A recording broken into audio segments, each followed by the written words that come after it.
Welcome back to ABC General Hospital Spoilers channel. Today we will explore a jaw-dropping storyline that is set to shake Port Charles to its very Korea tale that begins with a covert mission at the luxurious yet dangerous Poppies resort and spirals into a rescue that no one ever expected. This mission was supposed to be a controlled, precise operation for Jocelyn Jacks and her WSB partner Vaughn, but instead, it unraveled into a high-stakes escape that pulled a long-lost Corinthos family member out of the shadows. Morgan Corinthos, a man believed to be dead for years. The events that led to his rescue are tangled with deception, danger, and decades-old secrets, and the consequences of Joss's impulsive actions will ripple through every corner of Port Charles.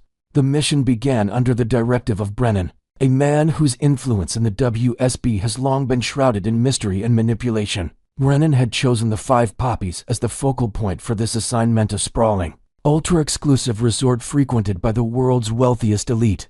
But beneath its golden chandeliers and pristine beaches lurked an underworld of criminal transactions, illegal arms trades, and covert intelligence exchanges.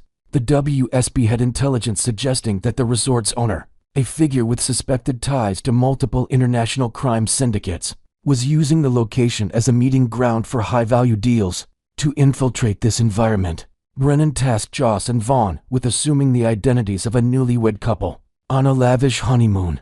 The disguise was perfect for blending in. They could roam the grounds freely, attend exclusive events, and mingle with high-profile guests without raising suspicion. Vaughn, a seasoned operative with years of undercover experience, played the role of the charming new husband flawlessly.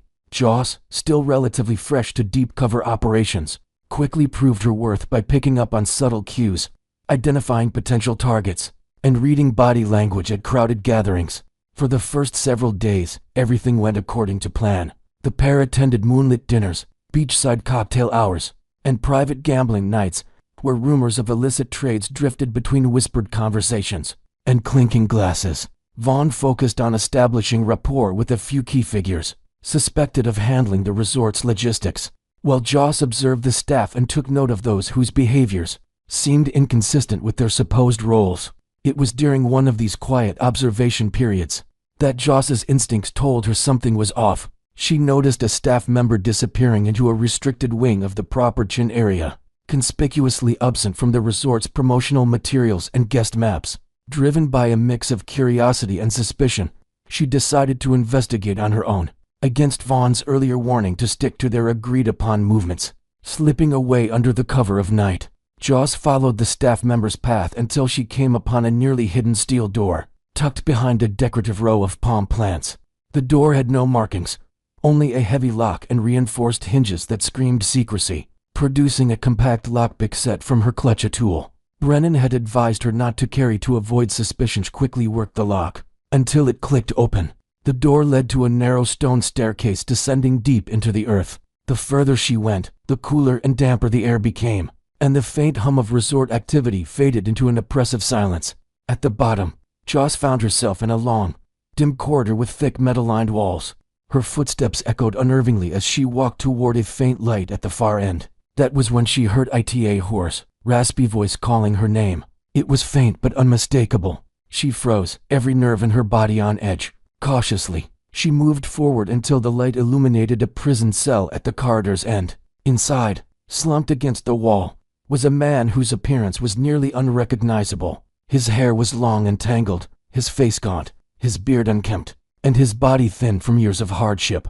But as he lifted his head, Joss's breath caught in her throat. Despite the physical changes, she knew exactly who it was. Morgan Corinthos, her brother, who the entire world believed had died years ago. Tears welled in her eyes as she rushed to the bars. Morgan, equally stunned to see her, explained in hurried whispers that he had been kidnapped years earlier, and his death faked with meticulous planning. The mastermind, the very owner of the 5 Poppies resort. Morgan revealed that he had been kept alive not out of mercy, but as a pansemion who possessed dangerous knowledge the owner couldn't risk letting slip. Over the years, he had been subjected to interrogations, isolation, and threats designed to keep him compliant. Joss knew there was no time to waste. She scanned the cell door, quickly setting to work with her lockpicks. Morgan, though weak, urged her to. Her regards rotated through the corridor at unpredictable intervals, and if they were caught, the consequences would be deadly. Finally, With a soft metallic click, the lock released. Morgan stumbled forward, his legs shaking from years of disuse, and Joss threw her arm around him to support his weight. Their escape was tense. Twice they had to press themselves into darkened alcoves as footsteps passed nearby. At one point, Joss pulled her concealed sidearm, ready to defend them if necessary. But fortune favored their stealth. When they emerged into the resort's back gardens, she could see the faint glow of the main building's lights in the distance. But she didn't head that way. Instead, she led Morgan to a prearranged extraction point, a secluded dock, where she had noticed a small charter boat earlier in the week. By the time they reached it, Vaughn had already realized Joss was missing. When he intercepted her, his fury was immediate. He accused her of blowing months of careful preparation and compromising the mission entirely. But Joss, her resolve unshaken, simply said, "I don't care about the mission anymore. This is my brother." Vaughn, unwilling to jeopardize his own standing in the WSB, refused to accompany them. With the help of the boat's captain, Joss bribed generously slipped away from the resort. Under cover of darkness, Morgan sat wrapped in a blanket, staring silently out at the black horizon, as though trying to absorb the reality of his freedom. Once ashore in a safe harbor, Joss contacted a trusted contact within the WSB back in the U.S. to arrange secure transport to Port Charles. Along the way, Morgan began to speak more about his captivity, hinting that he had learned things about the Five Poppies, about its criminal alliances that could place both of them in grave danger if revealed. Back in Port Charles, the news of Morgan's survival spread rapidly. Sonny Corinthos, a man who had never truly recovered from his son's death, was reportedly in disbelief, while Carly was said to be overwhelmed with a flood of conflicting emotions: relief, joy, anger at those who had hidden the truth, and immense pride in her daughter for bringing Morgan home. Morgan's return will not be without complications. There will be questions. How deeply is the Five Poppies connected to other criminal organizations? Who within the WSB knew about Morgan's captivity and said nothing? And most importantly, will the people who held him prisoner now come after him in Port Charles? Joss knows she may have painted a target on both their backs, but she also knows she could never have walked away. In the weeks ahead, Port Charles will have to brace itself for what Morgan's reappearance means. Allies will celebrate, enemies will take notice, and some secrets may be too dangerous to stay buried. For now, though, one truth stands above all. Joss's defiance of orders and her refusal to value the mission over family have reunited the Corinthos family in a way no one thought possible, and that is something no one can ever take away. Next, we will dive deep into the escalating drama surrounding Michael Corinthos' growing suspicions about Willow Tate's alleged torment of Sasha Gilmore Corbin. In the bustling world of Port Charles, tensions are running high as Michael Corinthos begins to piece together a disturbing puzzle involving his ex-wife, Willow Tate. For quite some time now, Willow's behavior has raised eyebrows among those closest to her, with subtle shifts in her demeanor hinting at deeper troubles. It all seemed to spiral out of control after the heartbreaking court decision that stripped her of custody over her beloved children, Amelia and Wiley Corinthos. This loss appeared to shatter something fundamental within her, pushing her toward actions that no one could have anticipated. Sources close to the situation whisper that Willow, in her desperation, may have crossed ethical lines by engaging in a calculated campaign of stalking and psychological manipulation directed at Sasha Gilmore Corbin, specifically targeting Sasha's newborn daughter, Daisy Gilmore Corinthos. Imagine the chilling scenes: anonymous notes left in unexpected places, eerie shadows lurking near Sasha's home, and whispers designed to make her question her own sanity. Yet, in a twist that keeps everyone on edge, Willow's involvement remains a well-guarded secret, shrouded in the everyday chaos of hospital shifts and family gatherings. Michael, ever the protective father and sharp-minded businessman, has finally connected the dots, realizing that the woman he once loved might be the architect of this nightmare. Adding layers to this intrigue, Michael's suspicions didn't arise in isolation. They stem from late-night conversations and overlooked clues, like a misplaced scarf or an unexplained phone call that tied back to Willow's whereabouts during key incidents. As the storyline unfolds on ABC General Hospital, it's clear that Sasha has endured more than her fair share of doubt from those around her. Friends and family, caught up in the demands of their own lives, initially dismissed her claims as the ramblings of an exhausted new mother overwhelmed by the joys and stresses of parenthood. Picture Sasha, cradling little Daisy in her arms, her eyes wide with fear as she recounts visions of a mysterious figure tampering with baby items, or sending cryptic messages that implied harm to her child. "You're just tired," they'd say, or "it's all in your head," rushing off her pleas for understanding. But Sasha, resilient and determined, knows the truth in her heart, is certain of what she's witnessed. From the subtle rearrangements in Daisy's nursery to the unsettling feeling of being watched during quiet evenings, Michael, stepping up as a steadfast ally, has publicly affirmed his belief in her story, vowing to uncover the facts and restore peace to her life. In a bold move to ensure their safety, Sasha made the difficult choice to pack up and relocate temporarily to the secure home of Robert Scorpio, a trusted figure in Port Charles known for his no-nonsense approach to protection. This relocation wasn't just about physical distance. It symbolized Sasha's resolve to shield her daughter from unseen threats, perhaps even enlisting Robert's expertise in surveillance to monitor any suspicious activities. Meanwhile, Michael's efforts to fortify their surroundings instantly new security systems and rallying family support highlight his commitment, though they couldn't prevent Sasha's precautionary departure. Delving further into the spoilers from ABC General Hospital, a pivotal moment arises when Michael confides in his longtime friend and detective Dante Falconeri about his harrowing theory. Over a tense coffee meetup at a quiet corner cafe, Michael lays out the evidence he's gathered, from timeline discrepancies to behavioral patterns that point unmistakably toward Willow as the one who orchestrated the gaslighting of Sasha. Dante, with his keen investigative instincts honed from years on the force, immediately suggests launching an official inquiry to bring clarity and justice to the situation. However, Michael hesitates, firmly declining the offer for now, which sparks curiosity about his alternative strategy. This decision isn't born from doubt, but from a calculated desire to handle matters personally, perhaps to protect the fragile family dynamics or to gather irrefutable proof. Without the complications of legal red tape, speculation abounds that Michael's plan could involve a clever setup, like inviting Willow over under the pretense of discussing co-parenting arrangements for Amelia and Wiley. Envision the scene. Willow arrives at the Corinthos estate, her hopes soaring at the thought of mending fences and potentially regaining some access to her children, only to be drawn into a conversation that subtly steers toward her recent actions. With a hidden recorder capturing every word, Michael might gently probe, encouraging her to admit her role in the disturbances plaguing Sasha and Daisy. Such a confession, caught on tape, would serve as damning evidence, not just for custody battles, but for ensuring Willow faces the consequences of her choices. To enrich this narrative, one could imagine Michael consulting with legal experts beforehand, weaving in elements like forged alibis or digital footprints that further implicate Willow, all while maintaining the emotional weight of their shared history. Yet, as we explore the potential fallout on ABC General Hospital, a wave of concern washes over what Willow might do if her world crumbles further. Currently, she presents a facade of remorse, attending therapy sessions and making public gestures of contrition.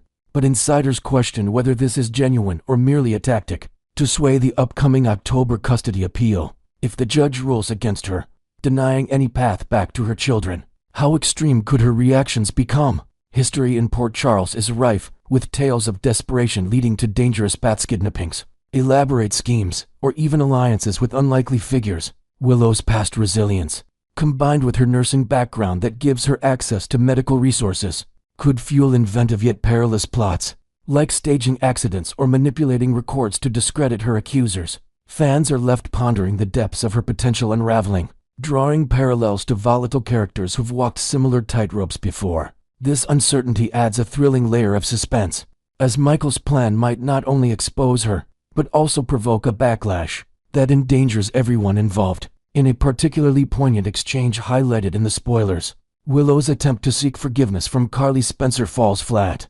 underscoring the skepticism that now shadows her every move. Approaching Carly at the Metro Court, Willow pours out an apology laced with tears, hoping to bridge the rift caused by her actions. But Carly, drawing from her own scarred experiences, rebuffs her outright, comparing Willow's behavior to that of her deceased sister, Nell Benson. Nell pulled the same remorseful act, Carly declares, her voice steady with hard-earned wisdom. And it was all a lie. I'm not falling for it twice. This stark analogy horrifies Willow, who recoils at the notion of embodying her sister's chaotic legacy. Nell's manipulations, from faked identities to ruthless pursuits of power, left indelible marks on the community. Yet, the comparison rings true, as Willow's recent antics mirror Nell's playbook: the gaslighting, the obsession with children, and the feigned innocence when cornered. Expanding on this, one might invent a subplot where Willow reflects on unearthed family letters from Nell, revealing genetic predispositions to such behavior, or even a secret therapy journal that exposes her inner turmoil. As ABC General Hospital teases, this evolution positions Willow as a modern echo of Nell 2.0, if you will, promising more twists, betrayals, and high-stakes confrontations. Next, we will delve into the emotional roller coaster surrounding Britt Westbourne's shocking survival, tempered by the harsh reality of her advancing Huntington's disease that could make any reunion heartbreakingly brief.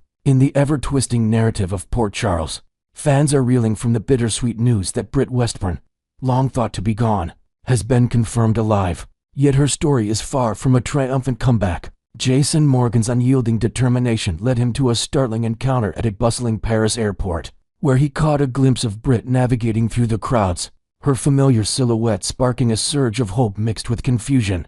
This sighting wasn't mere coincidence.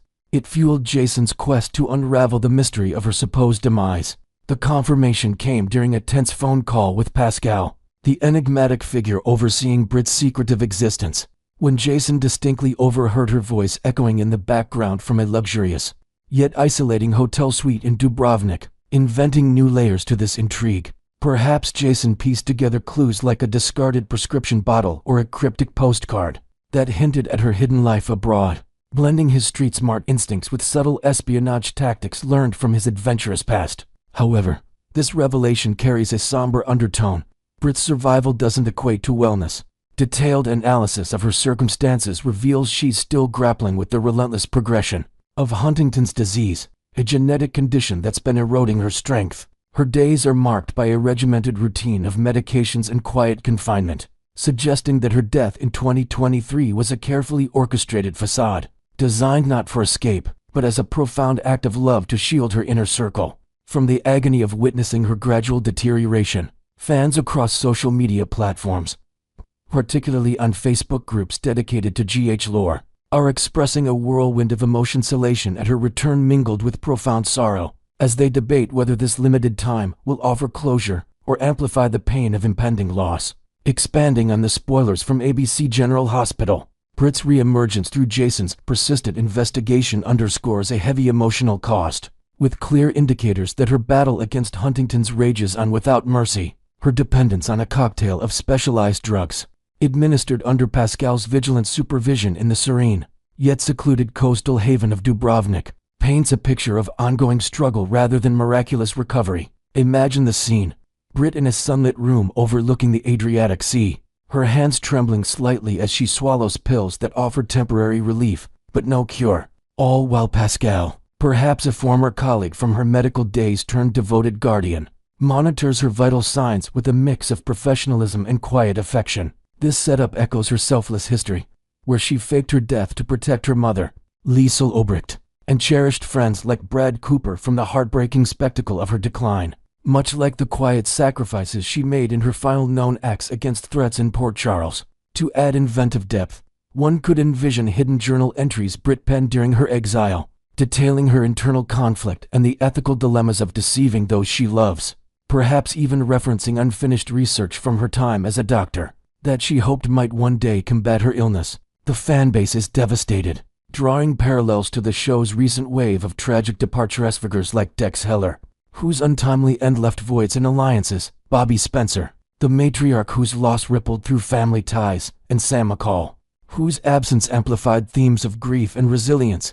This collective mourning heightens the stakes. Will Britt's condition ultimately claim her life before she can mend fractured relationships, leaving her loved ones to grapple with what-ifs in the shadow of her fleeting presence? As the plot thickens on ABC General Hospital, Britt's choice to isolate herself in that opulent hotel room, adhering to a strict medical regimen under Pascal's watchful eye, emerges as a poignant gesture of mercy rooted in her deepest fears. This week's teasers highlight her self-imposed exile as a deliberate strategy to spare her family and friends the torment of observing Huntington's inexorable tau muscle weakness, cognitive fog, and the slow erosion of independence mirroring her heroic stand against villains like Heather Weber in the past. Detailed analysis of this decision reveals a double-edged sword. While it stems from kindness, it may have inadvertently denied her loved ones the closure they desperately needed, potentially breeding resentment once the truth surfaces. Picture Liesel, upon learning of the deception, torn between overwhelming relief and a storm of betrayal, or Brad confronting the years of fabricated grief that altered his path, inventing fresh elements. Perhaps Britt left behind subtle hints like anonymous letters or encrypted messages to ease the blow, intended to be discovered only when the time was right, adding a layer of intrigue to her plan. Meanwhile, characters like Carly Spencer could play a pivotal role, advising Jason to abandon his pursuit out of respect for Britt's wishes, warning that forcing a reunion might accelerate her decline and turn joy into despair. If her symptoms worsened rapidly, perhaps triggered by the stress of exposure, her return to Port Charles might manifest as a short, emotionally charged farewell, a chance for heartfelt goodbyes amid the city's iconic landmarks. The burning question lingers: will her circle forgive this elaborate ruse? Or will it exacerbate old wounds, transforming relief into a deeper chasm of hurt? Finally, as ABC General Hospital navigates the complexities of Britt's precarious comeback, the persistent shadow of her Huntington's diagnosis tempers any sparks of happiness with inevitable dread. Will the precious moments she has left strengthen long-standing bonds with Liesel, rekindling maternal love through tearful reconciliations, or with Jason, perhaps reigniting a spark of romance amid shared vulnerabilities? Detailed analysis suggests this arc could explore themes of forgiveness and legacy, leaving a trail of what might have been if her time proves too brief. Fans are voicing their desperation online, clamoring for a miraculous intervention, a groundbreaking cure that defies the odds, while pragmatically preparing for the tragedy that seems poised to strike. What are your thoughts on this unfolding drama? Could Britt defy her prognosis and conquer Huntington's? Is there a hidden breakthrough on the horizon? Speculation points to Professor Henry Hank Dalton's clandestine project, rumored to involve cutting-edge genetic therapies, which the World Security Bureau WSB is aggressively trying to penetrate, possibly tying into broader conspiracies that could save her. Inventing an exciting twist. Imagine Hank's work involving experimental trials in a secret lab, with Britt unknowingly at the center of a larger plot that draws in WSB agents and Port Charles regulars, blending medical mystery with high-stakes adventure. Stay tuned to our channel for more spoilers as this heart-wrenching tale evolves.